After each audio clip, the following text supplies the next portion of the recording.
Yeah, I was talking to the insurance lady. I was like, Yeah, we had a. I was sleeping right there in that little area right there. What did it sound like? oh, the biggest train coming through. Hop up, dogs going crazy. I'm going crazy.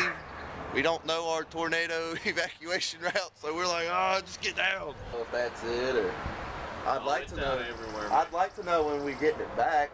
My phone ain't close to it. It probably would have lifted the truck off the ground because the roots are coming up right up underneath it. It's got the door popped.